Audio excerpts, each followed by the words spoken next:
Musical Talk, the UK's independent musical theatre podcast.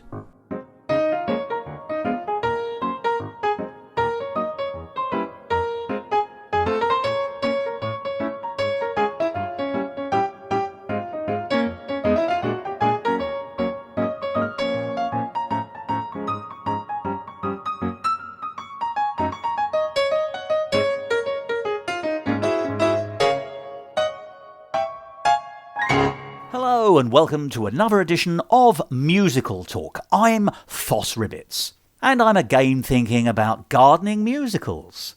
And of course, gardening isn't just about plants. So I think we can all look forward to a musical called The Manure of La Mancha, presumably where the score is sung by Fertilizer with a Z. Well, thank you for coming back to this episode of Musical Talk, because this week we're going to continue our wonderful conversation with Dylan Marcaurele, the man behind Off Michelangelo, which has just closed in London after an enormous 9-week run at the Underbelly Boulevard Soho, a brand new theatre. But don't despair, it's coming back to Edinburgh in August 2025. And that's very fitting because Edinburgh is where it started last year in 2024 and where it became our Musical Talk pick of the fringe because it was that good. And having seen it in London, I can tell you that it remains an excellent show with a terrific earwormy score of electropop songs and where a light, frothy story conceals a cleverly thought out, sincerely touching story about Michelangelo and Leonardo da Vinci, and I quote here from the Guardian review, plotting their respective paths between safety and self-expression.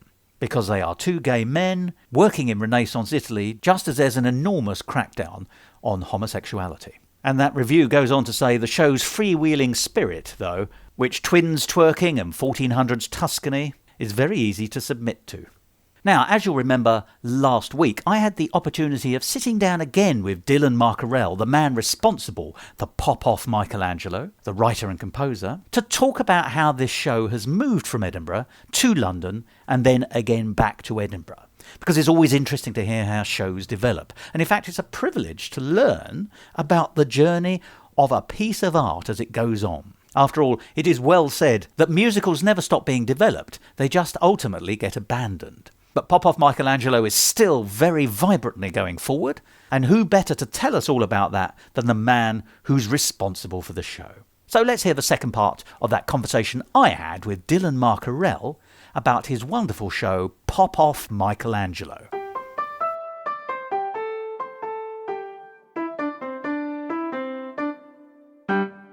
Musical Talk, the UK's independent musical theatre podcast.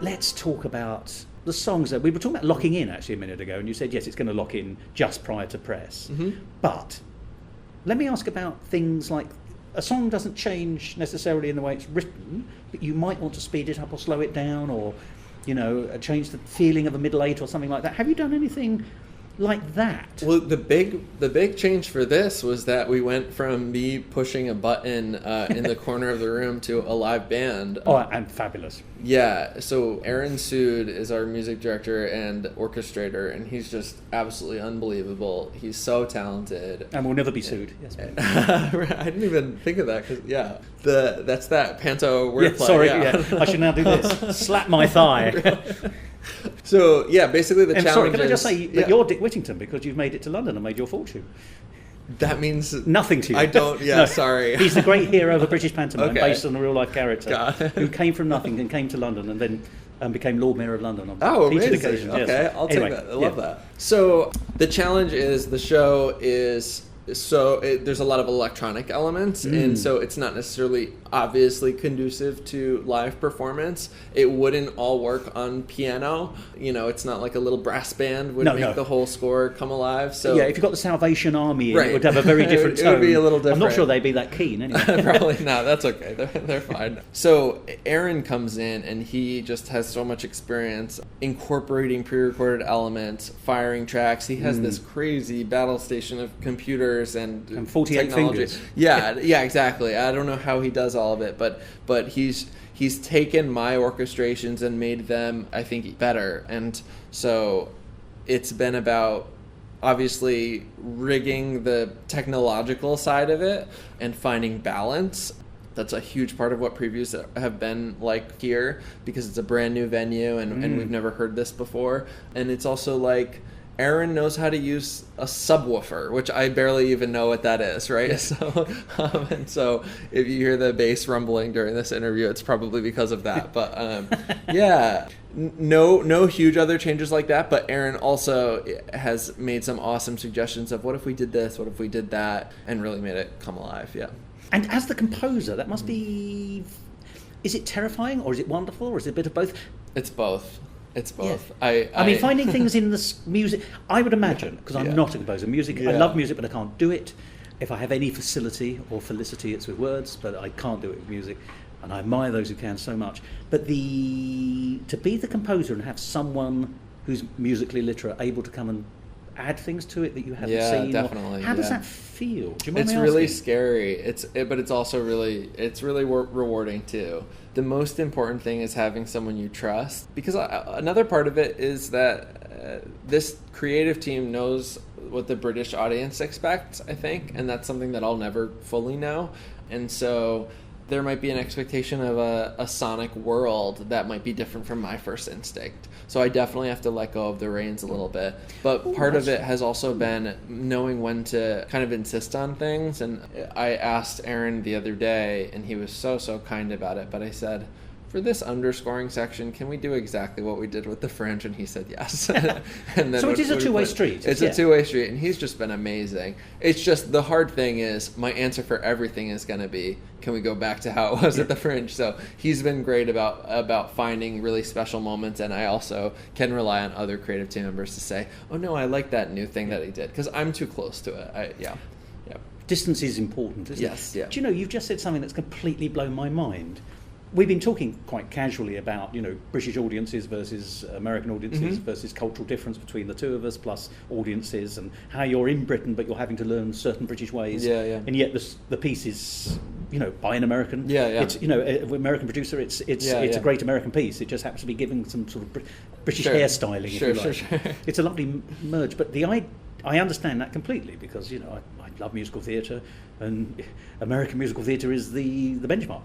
I don't know about that, but it is on many occasions the benchmark. Let's put it that. Yeah. I mean, I'll still fight for Gilbert and Sullivan, but they're not around. They're not around to do it for themselves. Right.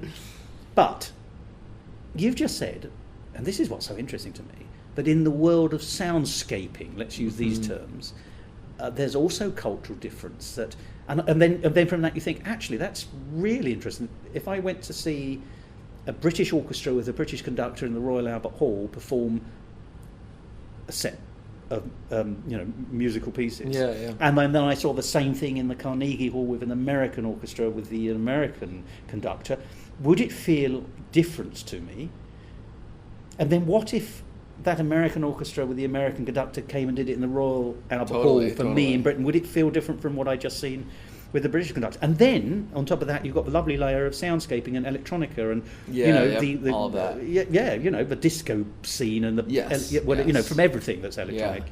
No, if I am raised seeing a panto like every year, do you see one or multiple? Most people only see one a year. Okay, if I see a panto every year, and there tends to be a certain way that it all sounds, and I know it's sort of vague, but I don't know how present is the bass, how realistic are the synths versus how are the synths maybe sort of silly and fun, like that spectrum. You get a show that Operation Mincemeat, which I just got to see on Broadway and I loved. There is just something that I'm not smart enough to point out exactly what it is, but something about the music that occasionally I'm like, I think that is British, and I don't know exactly why. So we have this gift of having a British orchestrator in Aaron who can translate it, and I just have to trust that it's going to land even better that way. Yeah. Well, I'm just a British theatre goer, but nothing landed awkwardly on my ears. Oh, good. this is such a strange sentence. Culturally, it sounded right for my ears. Great. But did it sound right for your ears? Because you kindly brought your American ears with you. Yeah. I brought them. There are a few moments where I'm like, is this a little too campy? Is this a little... Because I'm still trying to get a sense of the difference between here and back home. I pulled up a list. This was actually an exercise to protect me in case there was bad reviews, and this is just my own insane writer brain, but I pulled up a list of shows that did really well on Broadway and really poorly in the West End, and vice versa, and it was fascinating to see. Oh yeah. One of my favorite shows, Drowsy Chaperone, did horribly here. Oh, it did, and it's a great show, by the way. It's a terrific show. It's so I think the British have now realised they made a mistake. Oh really? Well, so when it comes to Fringe a lot. Chance. Yeah. It's such a good show. Yeah. Love that show. But for whatever reason, either the press or the mood was against it at the time. Sure. Something about it. Yeah. There's a bunch of jukebox shows that are really popular over here that have never taken off in America. You should count your lucky stars. Well, now I feel bad because I'm giving those examples and I'm making it sound like it's all better back home. But I do think there are other things like I just adored Operation Mincemeat, and my hope is that this doesn't happen, but there's that chance that it doesn't find its audience on Broadway. And it is quite British, that, isn't it? Sensibilities. Yeah, it is. And there's a lot of British references. I don't know if they've all travelled, but... Yeah, there's also so many words that I would need to see it again to catch all of them, but and I know that there's so many people that love it, and I think it deserves all the love in the world. It's also a scale thing. It's like, I cringe when I see these reviews about it. It's just some reviews, not at all. Not all, but it pains me to see some reviews of the Broadway production comparing it to an improv troupe or a sketch comedy troupe, because I just think they're reacting to the fact that it's 5 actors, which should be such a celebrated feat. And if anything, on Broadway, and I'm sure this is true of the West End, but I think it's more true on Broadway, there's just so many obstacles to getting a show up, and the expectation is that it be a life-changing spectacle that you see once a year, as opposed to something that is maybe a little bit more affordable and you can see many times throughout the year. I agree with you entirely. It's also, it's pushing at the boundaries of an established theatre, actually, in that sense. I mean, it's not without its flaws. Yeah. I've seen it and I've liked it, but funny enough, it feels like a Fringe show that's made it to the West End for me. But at one level, it's the one that made it to the West End in Lyceum, I think it is. You know, a good old Victorian, proper Victorian theatre that we've still got. And that gives it a really interesting flavour. It makes it quite toothsome, and I appreciate that on Broadway it's probably not going to feel like it's a Broadway show in that sense, but actually why should all shows on Broadway feel like Broadway shows? I quite like it when things do things differently every now and then. I would hate it if every show was like Six, because I think narratively it's terrible, but it's a really interesting show. It's got a great conceit, it's nice and I'm glad it exists. I just don't want 6 more. I've told this story before, but also nothing breeds success like success, or copying as well. So I one year, because Edinburgh saw us where Six started, you probably know. I saw it in its second year in Edinburgh, not its first year. But it had already been a hit in its first year. In the second year, there was a show, it was Six in its second year with a bit more money pumped in. Yeah. But someone thought, I'll have a slice of that. And it was a very interesting show about the 6 wives of Henry VIII called Half a Dozen. Really? Yeah, it's quite... Is it a parody? No. They were doing the same thing, because it's an ever-rich story. You know, there are 6 wives, and you can put different emphasis and focus. And they did do it differently. I should not say it's the same as Six at all. Yeah. It was more narratively driven, and Henry turns up in it. So, you know, it was not a carbon copy. But you can see that someone had an idea and thought, that's good, I wonder if we can do a take on the same thing. Probably not expecting Six to have blown up in quite the way it did. So what it does, it now looks like a hanger-on. Right. When in fact it was just a path not travelled by another company. But it's interesting how these things happen. Totally. Isn't it? I would be thrilled if someone else wrote a musical about Michelangelo. Yeah, and funny enough, that business about British shows not necessarily always doing well in America and American shows not doing well in Britain is something that's gone back years and years and years. I'm just thinking back to one of my favourite Rodgers and Hart's shows, which is The Boys from Syracuse. I don't know if you know it. I mean, it's a 30s show, but it didn't come to life in the 30s. Yeah, I know. I saw one random production of it, but I remember the conceit was that no one knows this show over in America. No one knows his show in Britain. Oh, really? Yeah, because it had a big revival in America in the 60s, which I believe was quite successful. Someone Oh, said, okay. well, bring So that maybe to London. it's just that it's an older. Yeah. Okay. Yeah. But it came to London and really didn't succeed, even though it had a pretty good cast. So yeah. Sometimes it's sometimes time and sometimes it's atmosphere and sometimes it's impossible. Sure. Well, if you know as well as I do that if you could work out how to make sure you had a hit show, and that's you'd why, be rich. and that's why I'm like, okay, handing over the reins, and okay, because ultimately I do just want what the audience wants. That's the audience are the highest priority. Yeah. Yeah, and that is a wonderful thing to be aware of because that's not always spotted. Yeah. Now, here's a question I really wish I'd asked you last year, and this is my opportunity to do so. I keep calling you a man of the theatre because I think you are, and you've absolutely proven it to me. And you've done some writing before, some of it online and virtual, the Real Housewives and things like that. Oh, yeah. But where do you draw your own influences? And influences are weird. Because sometimes there are things you love from musical theatre or elsewhere which actually aren't influences, and sometimes there are things which influences but not necessarily the things you love the most. Yeah, totally. I was pretty late to musical theatre. Get out. So yeah, I fell into it in college because I taught myself piano. You taught and yourself? I taught myself and was looking for an extracurricular that first week when you have those like fairs where everyone is trying to get you to join their touting for business. Exactly, yes. yeah. And they had this thing called the freshman musical, which I applied to be the composer for, and I ended up getting it. And I still write with the person that got the book writer slot there. And basically it's the freshman students write and compose and direct and cast all freshmen and put up this silly show by the end of the year, and that was just the most amazing experience ever. And I think from there I just picked up more and more. I've got to unpick that show. What was that show? Can you remember its title? Yes, I can. And are you prepared to divulge it? I think. I mean, we are talking juvenilia here. It's actually thematically there's a lot of crossover. It's called What the Hell or Pair of Guys Lost. Oh, and it's Pair about of Guys Lost. Yeah. So you're talking Milton, aren't you?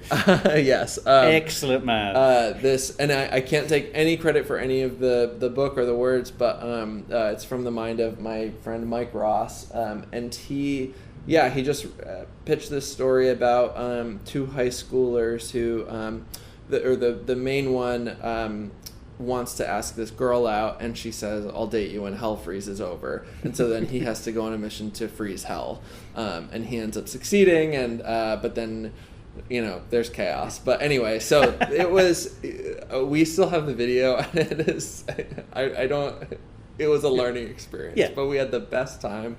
I learned so much, and sorry, can you describe what was the music? The part you added, was it traditional show tuney? Was it poppy? Because you're very good with the pop. No, I guess it's a little bit of that. It's just I just made some weird choices all throughout it. I think over the course of my learning my own style, I've simplified things a bit because I think there's a temptation, especially it was at Harvard, so there's also a lot of people who are trying to do avant-garde stuff, and I think there are some parts that I cringe listening back to because I was like, oh, you were just trying to be weird for the sake of weird there or whatever, and when actually now I'm very much what is the simplest way that I can access this feeling, or so it was definitely a spread musically, but I think over the course of the next decade of trial and error, I found more of my own style in a slightly more pop idiom. And was that true pop, or is it pop via the medium of musical theatre? That one, yes. Because they're just true pop is not going to be able to always tell a story and can't necessarily carry things. Yes, exactly. It's not necessarily the best vehicle for narrative, yes. Is it? No, I agree with and that. Six, is an amazing example of circumventing that because it is sort of less narrative, but Well, I think the way Six does it is, or so it seems to me, is that each song is telling a story. Yes. But it isn't necessarily making an integrated. Correct. Right. It's on a series of books. Yes. Like totally, a hat rack.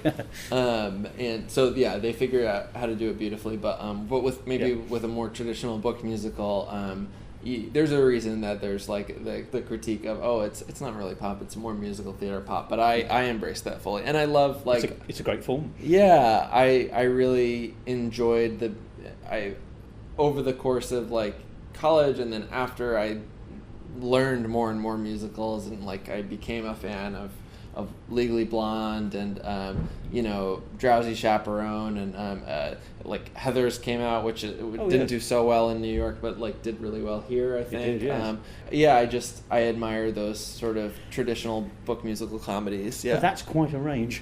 Heathers is quite rocky, I think. Yeah. Legally Blonde is pop rocky, I think. Sure. But Drowsy Chaperone, I mean, it's it's pastiche, but it's 2030s. But the songs are just so focused, I guess. Oh, you're right. The musical style is very different. Yeah, that's totally true. I am Alfonso. Right. I just love it. Yeah, Adolfo. Yeah. Adolfo, but you get the idea. Sorry. No. Sorry to correct you. No. I'm very pleased to be corrected. I'd rather be right than wrong. So thank you. But I think since all of that was in my like kind of like early adulthood, I think the foundational things for me, my foundational influences were more like chick flicks. Like I loved like 2000s and 90s movies, and I think you see a lot of that in the show.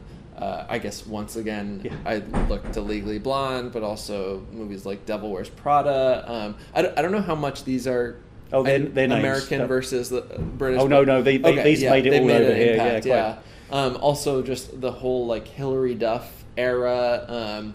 I'm trying to think. Like Disney was a huge influence for me. So I think I find my sweet spot in like a sort of like wholesome storytelling with a bit of camp and a bit of like ridiculousness, but and somewhat commercial too. But But forgive me, that's almost a perfect answer. I mean, there's no right or wrong.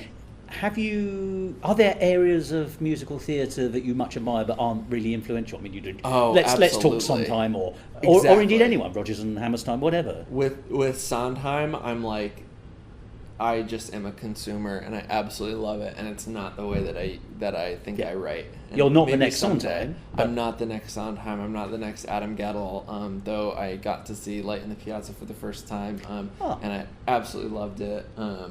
I have never really been able to fully appreciate opera, but that was a big part of my like education in college, and I think all of these influences can like expand your palette a little bit, at least, understanding, even if not necessarily the feeling. Totally. And so like I like that I don't know, I wouldn't be surprised if a little bit of my like opera education might have snuck in, and like I don't know if you remember, Savonarola has a reprise at the end of this. Like it's a little bit more classical, and so I don't know. These things pop up in other ways. So it's more baroque than baroque and roll, isn't it? Yes, that's right. Oh, I love that. Yeah, you're very kind. Any areas of musical theatre that actually are still closed books to you? I mean, you're very honest about opera, but it isn't necessarily what talks to you. Yeah. I mean, I'm going to be honest. It doesn't talk to me as well. I admire it very much, and there are points when I can do it, but I like it when it's starting to come into the world of musical theatre, more like operetta, and then comic musicals and things like. That's my operatic taste. Lowbrow. What's a closed book? That's give me an Offenbach rather than a Bach, I think. You're just full of these like. I'm sort of full of something. Yes, absolutely. Very kind. The panto thing definitely like. It's still a closed book to you. It's such a closed book, and I'm so fascinated by it. And I really, like you said, I think I need to sit and experience it, because I just think it's amazing, and I wish we had an equivalent of it that would bring people into the theater like at a young age. As a primer, yeah. Yeah. And it comes from Commedia dell'arte, which is an Italian, and therefore fits in very nicely with Renaissance. It's actually a medieval thing from the Italian theatre, which has made its way out, and it was a set of theatrical stereotypes: Harlequin, Columbine, who are your male and female couple, your principal. Got it. Yeah, yes. There's a clown, there's an old man. Right. There are a whole set of and those archetypes over the years developed into. They were sort of adapted into telling nursery rhyme stories, but but you can trace it, modern British pantomime, all the way through to medieval Italian archetypal theatre, and so it's actually at one level a bastardization, but Sure. but it's a development of a very old form of theatre. Yeah. And so people look at it and go, "What the hell is this?" But Yeah. it's its own thing. Yeah. Anyway, forgive me, I can ball for No, Britain on it. also, I think I envy the I can't think of a nicer word other than like cult, like the excitement of the in joke of like knowing what to say when. You know, that fourth wall breaking is really quite that's refreshing so in theatre. fun. Yeah, no, we don't have an equivalent of that, and we would frown on it in Oscar Wilde, you know. Oh, you're right. Yeah, of course. Yeah. He's another one that's sort of a closed book that I know I'll love his work if I actually get to see. Can I tell you? Yeah. Yes, you will. Dylan, I know you well enough now to think you'll eat that up. There's a production that I saw ads for, I think either this time or maybe last time I was here, and it just looked amazing. It looked so colorful. It was of Ernest, some adaptation of it. Oh, I suspect that's the one that was going to be and has since been on at the National Theatre. Oh, okay. Yeah, the importance of being Ernest. Amazing. Yeah. And it had Ncuti Gatwa, who's the current Doctor Who. Yes, yeah. Okay, that's the one. That was it. Yeah. Oh, good. You and I are on the same page in so many ways. I wanted to see that. Yeah. And do you like Noel Coward while we were talking about it? I only know his name and that he wrote comedy and songs, right? Also, and musicals, yes, absolutely, okay, yes, quite. So in this country, he's known as the Master. Yeah. That's another difference. I'm only vaguely aware. Very brittle 1930s kind of stuff, you know. Yes, it's all very mannered. He writes mannered comedy. Yeah. Which somehow is both absolutely locked into the time it was written and is timeless. Yeah. Which is really odd, and so he gets revived all the time, even though he's been dead since 1973. Sure. So, I would love, as an exercise, to try to imitate one of those great writers, or like an Oscar Wilde, because one of my next great goals as a writer is to there's a lot of like pop culture references in Off Michelangelo, and I think that's like all well and good, and I want to challenge myself to write something with completely self-contained. And I think that those writers just they just create a world and like use a certain amount of restraint so that the smallest little leans into humor are so much more rewarding, and I want to access that. Yeah. Well, let's talk about this then. Mm-hmm. This Off Michelangelo has been an absolute steamingly great success in Edinburgh. It's fabulous in London, and I wish it only the best. And I hope this isn't the end of it either. I hope that it comes back in any version and iteration here and everywhere else. Fingers crossed. But you must also be thinking of what next, Dylan. So let me ask you the question. What next, Dylan? Yeah. I'm working on a show now that there's a bit of a legal question, but there's nothing I can't share. There's a bit of a legal question with if I should write it or not. And the topic is this man named Wally Conran, who in the 80s was a guide dog trainer and breeder in Australia. Oh, yeah. And I used to work for a guide dog foundation, and so I was sort of like interested in that and thinking, is there a way to write about this? Anyway, Wally Conran's claim to fame is that he created the first Labradoodle. No one had created a crossbreed doodle before, and he says now that it's his life's regret. And so I was just so fascinated by that. People in like the few articles that have been written about it have compared it to like Frankenstein, and it's just this. I just found it so fascinating. Basically, he attributes the like success of this first Labradoodle who was bred for a blind woman in Hawaii whose husband had terrible allergies. To the rise of designer dogs and puppy mills and all these horrible, horrible things that it just has become a sensation. These people that are breeding dogs without doing all the thoughtful genetic testing that he was doing, and also for such a good purpose, because it was essentially to create a specific guide dog. The power of service dogs is unbelievable, and it makes a lot of sense that you need certain breeding standards. But other than that, Wally would probably be a very big advocate of adoption. But anyway, I just imagine there could be a really fun, almost like Little Shop of Horrors type of show about this. Breed me. Yeah, trust me, I have a whole. I'm sure you have. But trying to figure that out. The only thing is, a friend told me, it's a little tricky to write something about someone who's still alive, and I said, shoot, I didn't really think about that. And so we might be tabling that concept. Yeah. But also, if you get them on board. I know. But can I say, let's just draw this at a theoretical level, whether or not this musical happens. It's such an interesting idea. I didn't know any of that. Great, yeah. And that, you've just whetted my appetite. Oh, good. But I'll tell you what's really interesting. It's also, I think, already there's a Dylan golden thread in your work. I love that. Good. Because there's such a moral question here. This is the invention of something for the good. Yeah. And it's corruption for something that goes wrong. Yeah. Does that dissipate the good? Yeah. As the creator in this rather regrets it might Yep. have done. Yep. Or actually does all good have to have the, a knife can be used for spreading butter or stabbing someone. Totally, you know that story. But you're so drawn, or so it seems, to these I'm things. so glad There's that you feel depth that again. way. There's Yeah. real. But once again, you're not a trivial writer. You may like to lighten the load of absorption and access through ease, but you are the real deal. There seems to me substance to your work, even when you're just describing it. That's so interesting. glad. I haven't shared the idea many times, so I'm so glad that you responded well to it. I'm So in. so watch this space, or maybe not if I'm advised by I sent an email to my agents today, being like, do you think that this will go over well? So we'll see what they say. But anyway, it's ultimately very pro this guy, because he was this incredible breeder and trainer who just cared so much about the dogs and about helping people, but just want to make sure I'm doing right by everybody. But you can also do allegory versions of it, where actually you create a fantasy world where someone invents a slightly different kind of animal that supports or whatever. But I understand the issue. Do you have other ideas? I'm not going to ask you to raid all your ideas cupboards, but as a creative, you presumably pop and fizzle at different times. Is there? Do you have other ideas that you would pursue if this one did get parked? Oh yeah, definitely. I'm working on a show with that friend that I wrote. Yeah, from your very first collaboration. Yes, that very first collaboration.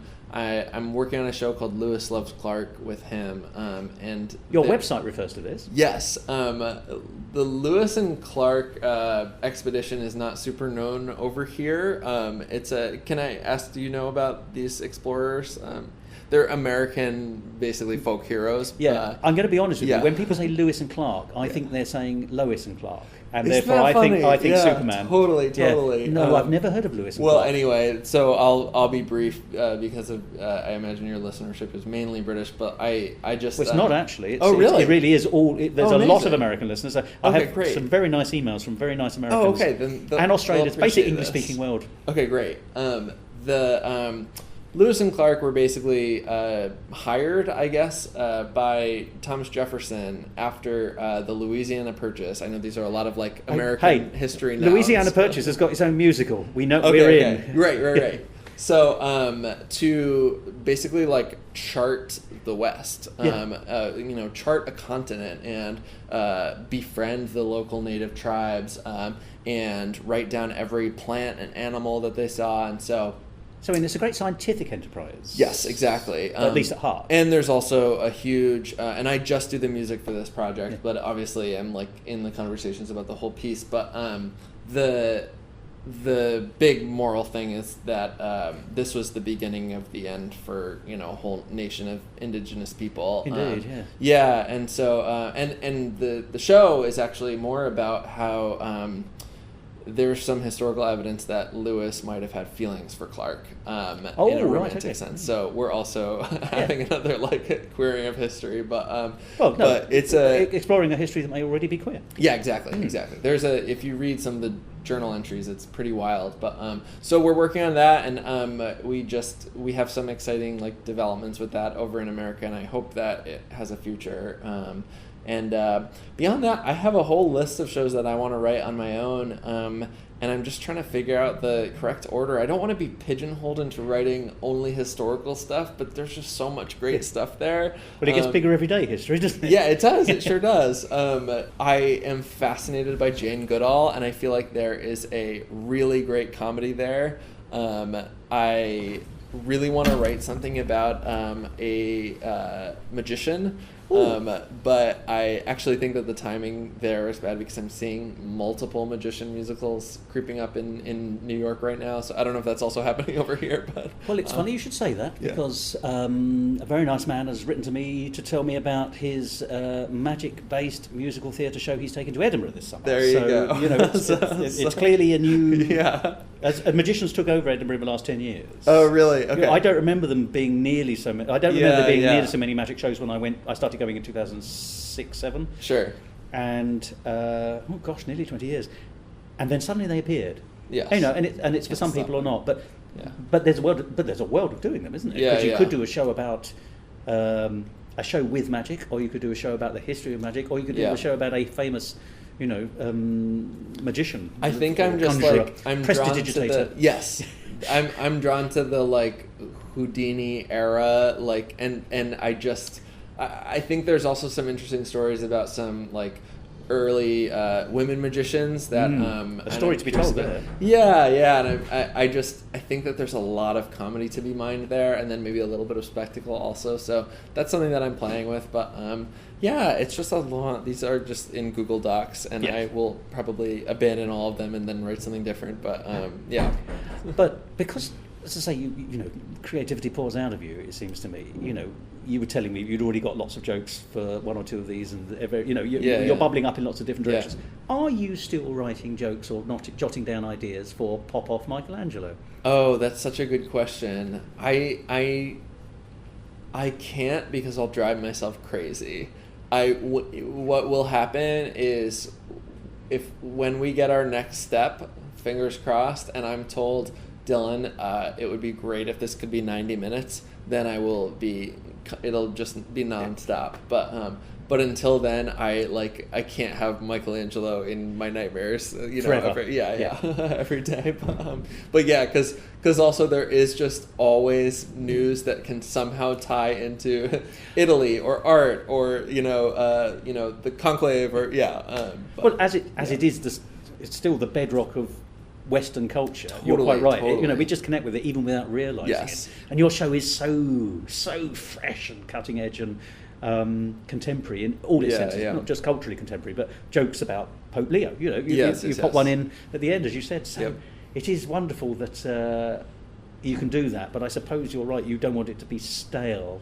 And it's if I'm gonna do a rewrite, I would rather do it right before the production to give it that aha, as opposed to something that was like 4 months prior. But have you heard Her Majesty the Queen's died? Exactly. Hasn't got quite the currency anymore, has it? Yeah. In fact, I can go one further than that. George VI's dead as well. You tell me this now? So Dylan, Pop Off Michelangelo is running in London. Well, until when? July 13th. Absolutely. And it's at the Underbelly Boulevard, Soho, which is right next to Brewers Market, for people who know Soho. And I think anyone who wants to see a genuinely good show, irrespective of its having been to the Fringe and being a knockout there with stars aplenty, it's just a great show with something to say about the 21st century in a way that's engaging and meaty, and that's such a wonderful combination. But Dylan, what about you? How, first of all, can people stay in contact with you? And what are your immediate plans in the next few months creatively? Totally. So please tell me you do a one-man cabaret. Oh my God, I wish. A two-man cabaret. As many men as you like. So people can stay in touch. My full name, Dylan Marcaurele. You probably can refer to the episode description on for the spelling there. I will. I will certainly be spelling this out because I don't want people to get it wrong. Yes. So at Dylan Marcaurele on all socials. But the summer actually is pretty exciting because this other show that I mentioned called Lewis Loves Clark won a bunch of fellowships and residencies and stuff. So it's been recognized. As have you, Dylan, quite rightly. The draft has been recognized at least, and so we will be on Fire Island for like 10 days, I think, and then we have something in. Is this a kind of writer's retreat? Washington. Yeah, exactly. Also, I'm just realizing, do people know about Fire Island in here? It's basically just like a gay island that is, So we have a string of like residencies and fellowships and stuff for that show. And I have a week in Maine to work on a new thing that I don't know what it will be yet. It might be the Wally Conran musical. It might be something different. But it's not they're presenting you with a project and it's an experiment. Correct. It's going to be something of yours. It's this amazing program called Drama Club Camp where I'll be able to write something new. And we're just kind of I quit my part-time job last year, and I'm just seeing seeing how long I can get away with it before I have to start doing that again. So I'm good through the end of the fall of this year, and then we'll see if I have to go back to playing piano for real life rich preschoolers. Yeah, exactly. But so yeah, that's the horizon. And do you perform at all? I've started to do a little bit of that. I have always been insecure about my singing voice, and I have been just encouraged by some people about how if I'm writing for myself, it gives it a little bit more of a nice vulnerability if I'm the one singing. So I've been doing more. You can see on my Instagram, I posted a couple random clips of me singing at the piano, and that's definitely something I want to lean more into and try. Yeah. You come across so well. I think it would be a pity to deprive the world of your individual performance talents as well as your creative writing talents. Thank you. But yeah, you can see my pin video on Instagram. You can hear a great voice crack at the very end on a big note. That could be emotion. It could be emotion. Yeah, it was called emotion, yeah. I watch it back and I mute that part and then I unmute. But anyway, yeah. But you've spoken so thoroughly about understanding how you have to learn. Yeah, So actually, we all make mistakes. Totally. The clever ones are the ones who realise they've made a mistake and then don't do it again. Yes. There's no problem with mistake. It's making the same mistake twice as when you've got it wrong. Yes, yeah. Dylan, I can't tell you what a pleasure it is to talk to you. It's such fun, and I would like to be able to carry on doing it for hours on end. But you're a busy man with an important thing. Not least this evening when you have performances to look over. I hope that we shan't be strangers. And I hope that I shall see you in Edinburgh, London, and indeed anywhere else. Oh, I hope so. I mean, you've made all the effort to come over onto this side of the Atlantic, but please, I'd be delighted to stay in touch about all your future work. And I can only suggest to anyone listening, if you get any chance to hear any piece of work by the amazing Dylan Marcaurele, please take it. The man is a genius, and he's sitting in front of me wincing, but he's a brilliant, brilliant man. Dylan, thank you very much indeed. Thank you so much. I can paint a picture, carve a castle with my hand, read and speak in Latin, Greek, unique, I'm very in demand. Yeah, I can make it, shape it, engrave it like no one can. Let me be your. Look around, the feudal state is flopping here. That sound, the printing press is popping. Change has come, there ain't no sign of stopping. Europe's finally being fun, glad her gothic phase is done. Art is back, like Whoopi in the Habit. Fame is free, in Florence you can grab it. But when you're here, it's not all fun and games, you see. It's people stabbing backs to get some cash from Daddy Medici.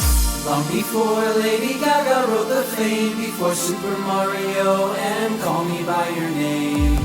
For Italians in one place, but it's not RuPaul's best friend's race. I can paint a picture, carve a castle with my hand, read and speak in Latin, Greek, unique, I'm very in demand. Yeah, I can make it, shape it, engrave it like no one can. Let me be your Renaissance man. It's sad for sure that we were all such rivals. When one guy wins, one Fusili downward spiral. And while we wish each other rot in hell, we have one thing in common: we all hate Raphael. Long before the meatballs from your granny, House of Gucci, Tucci, Stanley.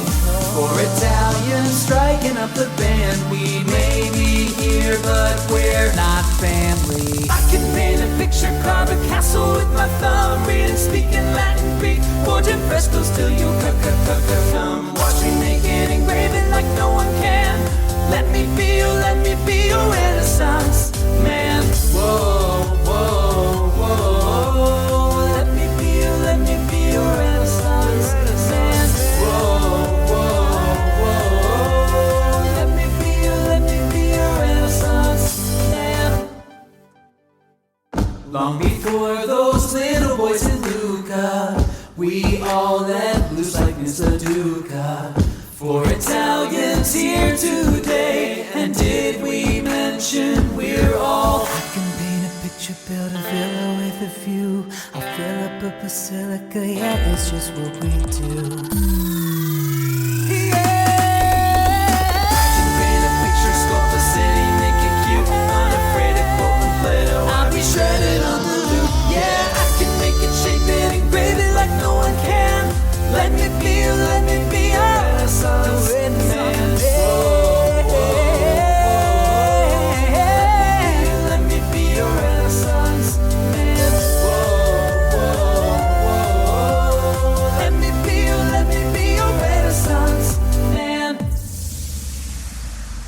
And so there we are. That's the opening number from Off Michelangelo, called Renaissance Man, or Renaissance Man, depending on how you want to pronounce it, which oddly I've used to end the conversation I had with the lovely Dylan Marcaurele as we discussed his show Off Michelangelo and indeed his wider creative career. He's a lovely man and it's always a joy talking to him.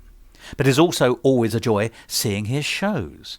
Now, I said at the beginning of the episode that this show was returning to Edinburgh, to the Fringe, in 2025. So if you want to go and see it, you can. Go to the edfringe.com website, where it will tell you how you can book, when it's on, and all the details you could possibly want. But just so you know, it's on every day from the 31st of July, that's the very beginnings of the Edinburgh Festival Fringe this year, to the 25th of August. It's essentially doing very nearly the whole run, and it has the 13th of August off. Everybody needs a day to rest. The show lasts for an hour and 15 minutes and is on at 5:15 at the Underbelly at George Square, which is a big and lovely venue, inside an upside-down purple cow. You can't possibly miss it. So that's how you can see Off Michelangelo, which has been produced by Blair Russell Productions. And I can't help but notice they've got another musical being produced in Edinburgh this year called Jackie, with 3 exclamation marks. And the description for that show, which sounds very interesting and is certainly a show I want to go and see, is as follows: Sex, drugs and coercive control. Jackie is a new musical comedy that follows the young Jacqueline Bouvier as she dreams of becoming the first American royal. After marrying into the illustrious Kennedy dynasty, Jackie discovers that power and notoriety come with the price of secrecy and silence. With Joe Kennedy pulling the strings, Jackie's sister Lee pulling away, and JFK pulling anything that moves, Jackie is left alone to contemplate if life atop the American throne is really worth the familial curse that seemingly hangs over it.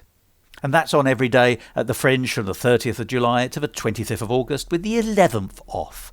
And you can see that at the Big Yin at the Gilded Balloon Patterhouse at 6:30 every day for 1 hour. So 2 terrific musicals.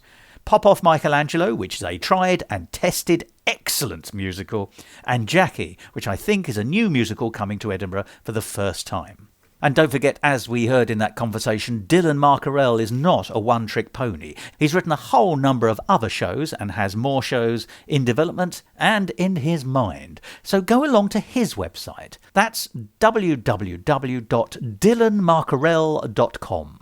And I'll spell that for you: DYLANMARCAURELE. DylanMarcaurele.com. A wonderful man, a truly great creative writer, and someone to watch out for. I hope that we in London and in Edinburgh, and indeed anywhere in the United Kingdom, will have plenty of opportunities to see both Off Michelangelo and all his future work. And that brings this episode of Musical Talk to an end. Thank you so much for listening to me, and do join us again next week or whenever, when we'll be talking about something completely different. And don't forget, the Edinburgh Festival Fringe is now only a few weeks away, so if you are going to be up there, have a wonderful time and see as many musicals as you can. It's what I always do, and it's always the happiest experience of my year, every year. Perhaps see you there. But for the time being, it's time to bring this episode to an end. I would usually say pip pip, but with a show like Off Michelangelo, it's probably more appropriate to say pop pop, but I'll stick with the original. Pip pip and goodbye.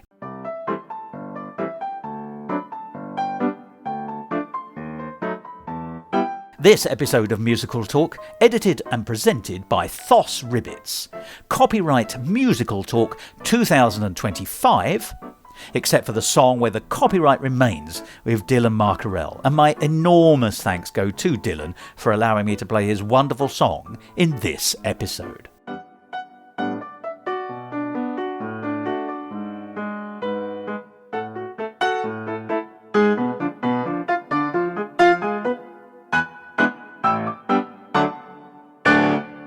To find out more about the world of Musical Talk and listen to past episodes, go along to our website www.musicaltalk.co.uk or subscribe to us on Apple Podcasts or wherever you get your favourite podcasts. And follow us on all the usual social media networks. And it seems to me that it's made it to London greatly. That's a terrible phrase. And it seems to me it's made it to London in great form.